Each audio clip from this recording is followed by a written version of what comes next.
Welcome to the Book Show, a celebration of reading and writers. I'm Joe Donahue.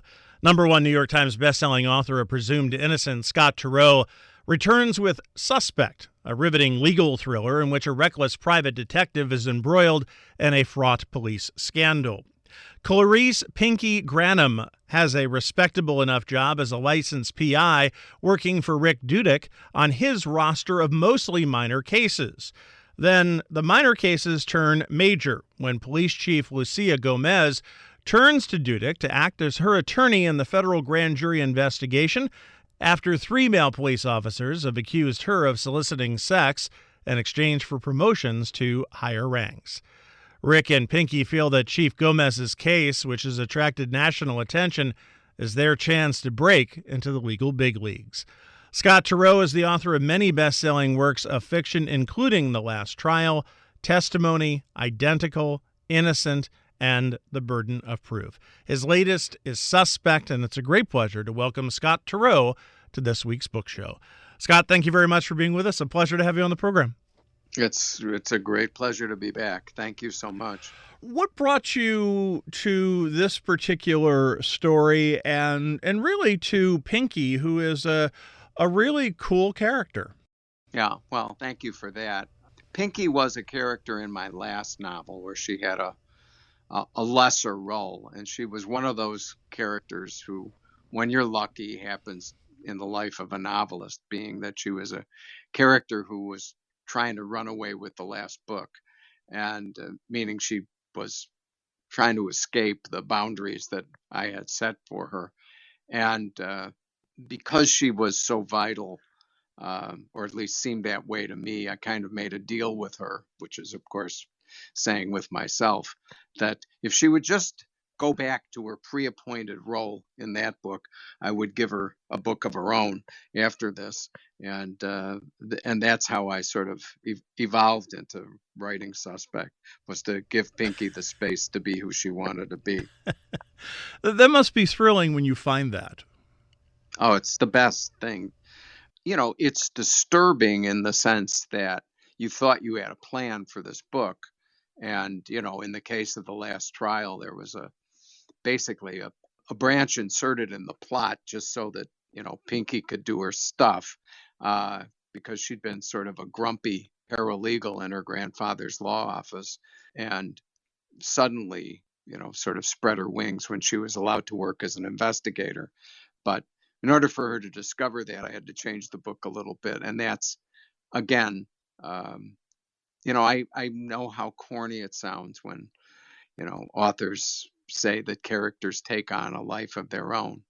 But there's something about the conversation in which authors are engaged with, in the conversations between them and their own unconscious, that ends up, you know, making it feel as if, you know, these people that you're creating actually have a great deal of free will on their own. It seems to me that that would also translate to the fact that when you are writing about them, you are enjoying that process. I tell Adrienne, my wife, every day, and it's sort of a running joke between us. All right, sweetheart, I'm going upstairs to go play with my imaginary friends. And, you know, and it really is that kind of 6-year-old pleasure of being able to enter into, you know, these imaginary conversations in this imaginary world and be excited by it and enjoy what's happening. And then, of course, you know, there's the difficult problem of unplugging from that, you know, when it's time to come downstairs for dinner. So tell us a little bit about Pinky and ultimately how the worlds collide here, because she is a private investigator and has this really some really great skills, and knows people within the city, within the department, is working for a private investigator, and people from her past also assist in this very big case. Yeah. Pinky is, by her own definition, a misfit. And she sort of broadcasts that to the people she encounters, because among more prosaic elements like, vivid tattoos from neck to ankle and a magenta mohawk. She also wears a piece of goth jewelry that makes it appear that she has a common carpenter's nail through her nose. And Rick says to her, you might as well just have a road sign around your neck saying sharp curve ahead. And she knows that she is different. Maybe she's somewhere on the spectrum. She's definitely afraid of people and is brash, gets in everybody's grill in response. But being an outsider to the normal social interactions makes her a very sharp observer and frequently a person with blazing insights. The problem, of course, is that she is an outsider. She is uncomfortable in social situations, and she does frequently misinterpret things. And so she is both the beneficiary of and often the victim of these instincts that she depends on so much. So in this case, one of the things that she's missing clues about is her mysterious next door neighbor who, is an attractive, fit Asian guy who does not want to have anything to do with anybody else in the building, not with Pinky, his next door neighbor, not with the superintendent, not with other people, not with the mail carrier. And he's totally silent in his apartment. Pinky, of course, who immediately starts eavesdropping on him, thinks maybe he's practicing to become a monk because there's no sound coming from next door. And then she starts to, well, I guess stalk is it seems appropriate. Yeah. Yeah, right. She, of course, would never realize that she's stalking this guy, but that's exactly what she's doing. And Rick, when she talks to him about it, says, look, Pinky, he sounds like a guy who wants to be left alone. Leave him alone. And she's just incapable of following that kind of advice. And it's a demonstration of how she's managed to get herself in trouble throughout her life by being completely discontented with the rules that other people find easy to follow. Scott Turow is the author of the new thriller Suspect. It is published by Grand Central. The thriller title here is so apt, but it's interesting to me because this is also very much about Pinky, very much about the putting the puzzle pieces together, working for an attorney, and ultimately trying to look at that side of it, not so much the really the legal side, but the nitty gritty of finding out what happened, how it happened, right, and where it happened. Right. I mean, that's what's going on ostensibly. The way I envisioned the book from the beginning is that it really is about the sometimes painful process of somebody who's really an adult now, who's got to come to terms with the fact that she does not want out of life what so many other people seem to want. And, she's the kind of person who is not craving to have somebody living with her. As she says, the pandemic was a great relief because she didn't have to deal with anybody. And, there's a poignance that I felt in that, she is lonely at times. And she's trying to come to terms with herself, with both the strengths and limitations of her personality. And in her case, those are particularly manifest when she's acting in this role as investigator. And in that role as investigator, she, as you say, I mean, she'll break rules if there are rules, but you get an idea of what the role of a private investigator is, and it's sort of it's ambiguous, isn't it? Yeah, and I don't think that there's any use pretending about that either. One of the things you learn as a lawyer, and I practiced Right. for 35 years. And hiring a PI is a very loaded enterprise because you're responsible for what they do. And very often they come back to you with information that you make a calculated determination that you're not going to ask how they found that out. And PIs exist in that gray world where clients value them for the information they can provide, but they're also wary and don't want to be blamed if the PI has done something that they shouldn't have. So it is inherently a very murky occupation. Murkier when your former girlfriend is working on the case you're working on. Right, right. Well, that provides both an opportunity and a barrier for Pinky. Pinky, among her many failures in life, has flunked out of the police academy a dozen years before the action of the novel opens. And she finds that the woman with whom she um, had a brief relationship, unsuccessful as it turned out for both of them, albeit for different reasons, is now the detective sergeant investigating the allegations against the police chief. And Pinky needs the information that Tanya, her ex, has about the police department. And she's got to overcome the tremendous resentment Tanya has about the way their last relationship ended. And, but they go on this journey together. And I don't think it gives away too much to say that they establish, I think, a really good relationship. And I think most people find that pretty hard to do.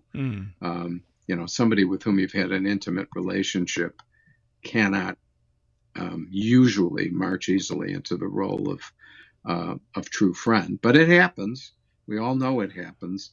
And in this case, Pinky is able to do that with Tanya. There are a few examples of that in the book with other characters where Pinky is, there's sort of the rules that are set up of, okay, this is what we have to do because this is who you are, this is who I am. But right. Eventually it gets down to trust, where sometimes you have to put those rules aside and say, okay, but I do trust you. I know you're not going to, I know you're not going to cross me on this. Right. And there's always when you're talking about that, Pinky is drawn from the first moments to Chief Gomez. And, there is the circulating issue of whether Pinky and her boss, Rick, who's representing the chief in court, can fully trust her, and then, what that means. And then, as you point out, there's at least one other character with whom Pinky ultimately develops a relationship where, probably against all reason, she decides she can trust him, even though it's a relationship initially built on mutual distrust and concealment from one another. Scott Turow is our guest. The name of the new novel is Suspect. Let's talk about the police chief and what she is accused of and what that allows you to explore within the context of the novel. Lucia Gomez has worked her way up in the department, well respected, has done a great deal to reform the department in the working class city of Highland Isle, right outside my fictional Kendall County. But her world is kind of turned upside down when three male officers come forward and say, we were offered promotions and in fact got promotions because she pressed us to sleep with her as a way to get this advancement in the department. And of course, this is taking the vexing issues surrounding Me Too and turning them upside down so that the gender roles are reversed. It's now the men who are saying that, she forced me to have sex. And I think with regard to Me Too, we have sometimes lost a sense of nuance. And when you start reversing gender roles. At the extreme, you've got Bill Cosby and Harvey Weinstein, who deserve whatever happens to them. And at the other side, you've got people who go out on dates and then say, well, he was famous and that seemed to take advantage of me in and of itself. When you start saying that it's a woman who forced men, as Pinky says to begin with, she says, I don't understand. How could she force them? She's 5'2". They're all at least a head taller than her, and all three of these guys carried a gun. So explain to me, how could she force them? And there's a lot of interesting byplay about that. And the law's got its neat categories. But when you inject these situations with the inherent inequities that exist between women and men in this society, then it all plays a little bit differently. And also, not to bring up a former title of a book, but the burden of proof then is, of course, falls on the chief and proving her innocence. Correct. And that's the, how do I unring this bell? It's the familiar problem of the accused always. And the chief is in a situation where she's got to proceed with the defense legally, but she also has to proceed with the defense in the court of public opinion, because, of course, she's the police chief, and how in the world can she be the police chief without the full confidence of everybody in town? And she's frequently feels that she's caught in a vice where, innocent or not, maybe she'd be doing everybody a favor if she just resigned. Correct me if I'm wrong. It seems like you enjoy writing about cops. Well, yes, I do. And I don't think I've done that much of it. When I got involved in writing this book, I was sort of like interrogating myself. And I was like, and I realized as I look back at my career as a lawyer, I had a lot of commerce with police beyond the usual investigation of cases. So that at one point I had 2 grand jury investigations when I was a prosecutor for civil rights violations in 2 suburban Chicago police departments. As soon as I left the U.S. Attorney's Office, I got hired as a special prosecutor to investigate yet another suburban police department where cops were suspected of keeping the proceeds of certain arrests, drug arrests, or recovered stolen property. And because of those experiences, then I ultimately ended up representing police officers when they were suspected of misconduct. And I sat on the state police merit board, which hired and fired and disciplined state troopers, and even represented the state FOP legal labor council, in other words, the contracting arm of the police union. So I have lots of friends who are officers and former police officers, and had dinner with one of them on Saturday night. And it's a very special world, because we all have ambivalent relationships with the police.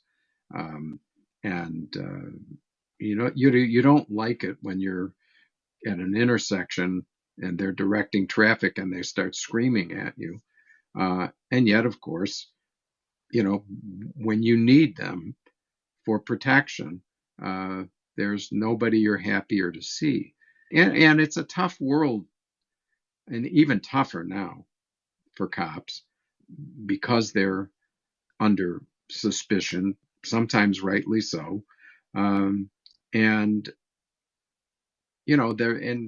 Frankly, it's a point the novel makes in passing, but as guns become more widespread in American society, and as more and more people are allowed to have them in their pockets legally, the danger to police escalates, um, exponentially. And I do not know a police officer who's on the street and does not think several times a day, am I going to get shot? Right.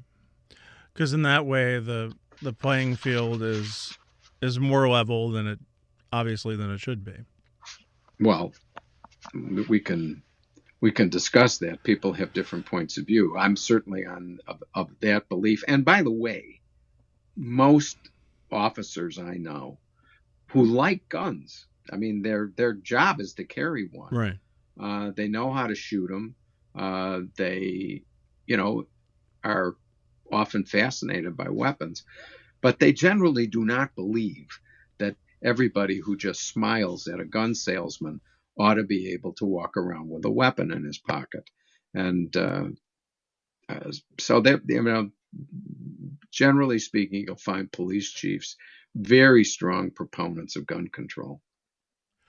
Scott Turow is our guest on the book show. The new novel is Suspect, and it is published by Grand Central. How did life change, or what were you expecting when you wrote Presumed Innocent? I had said from the time I was 11 years old that I wanted to be a novelist, and I followed that dream and ended up as a writing fellow and then an instructor at Stanford, and decided I didn't want a career in academic English and went to law school because I was much more interested in that than English criticism, and got a book out of it, wrote a book called 1L that's still in print about my experiences as a law student, and then went about this difficult task of trying to be a lawyer, a federal prosecutor in that case, and also keep the literary light burning. And I would write on the morning commuter train. By the time I'd been writing on the commuter train for 8 years, I decided, with even the urging of my ex-wife, to take a summer away from the law and finish Presumed Innocent. And there were moments as I was writing Presumed Innocent that I felt great about it, and I would tell myself, oh, this is going to be a big hit, and this is going to be a movie, and we're going to be known around the world. And then there were moments where reality would set in, and I would recognize that I'd written at least 3 novels before that had gone unpublished, and that I hadn't recognized the failings of those manuscripts, and that this was probably going to be too literary for the mystery crowd and too much of a mystery for the literary crowd, and I'd fall between both stools. And the way I always like to emphasize my state of doubt is that I had 3 weeks left in this summer away from the law before I was going to take a new job. And I knew I could work a little more on this novel, or I could paint the back porch. And I knew that if things went the way they'd gone before, I'd have nothing to show for the summer if I just finished working on the novel. So I decided good enough with the novel and painted the porch. And to then go from those expectations to ride the rocket ship that was being the author of Presumed Innocent. Occasionally I've known other young writers like, Gillian Flynn in Chicago, who've gone through similar experiences. And I had some connection to Gillian, but not a close one. But I just wrote her a note and I said, you ever want advice from somebody who's made this incredible ascent, this rocket ship ride, just get in touch. People say, oh, something happened and it was life-changing. I remember reading an article in the Atlantic years ago by the guy who'd written the screenplay for Bullitt, happened to have been a lawyer in Boston, and he said, I wrote Bullitt and it changed my life. And I don't know, I was 17, 18 years old when I read this, and I thought, wow, that must be incredible to be able to say I wrote something and it changed my life. But I wrote Presumed Innocent and it changed my life. I suddenly had no doubt about my ability to publish other books. I had more money than I had ever envisioned earning. I had freedom. You know, it was remarkable, just remarkable. And my advice to anybody is, if you get the experience to write a book that will enjoy the good fortunes of presumed innocent, you should definitely do it. And continue being a lawyer. I mean, that's the big, like, that's the fork in the road, right? Do I go right? Yeah. Do I go left, or do I do both? Right. Well, I eventually fashioned a life where I had more time to write. But the reality is that what took me to law school, which was this fascination with the law, that was genuine. And I really did not want to give up practicing law, both because it nurtured me as a writer, and because I believed in, the value of what I was doing. And of course, with a little more time, I was able to do a lot more pro bono work, which my partners supported. Um, it was a good choice for me. It was a frazzled life at times, but I don't look back and think I made any mistakes. Scott Turow's new novel is Suspect. It is published by Grand Central. Scott, a great pleasure to speak with you as always. Thank you very much for being with us, and congratulations on the new book. Thanks. I'm always grateful for the time and the well-prepared interview, so thanks. Thank you very much. Appreciate it. Again, Scott Turow, author of Suspect, a thriller published by Grand Central. We enjoy hearing from our listeners about our shows. You can email us at book@wamc.org, or you can listen again to this or find past book shows via podcast or at wamc.org. Sarah LeDuc produces our program. Bookmark us for next week.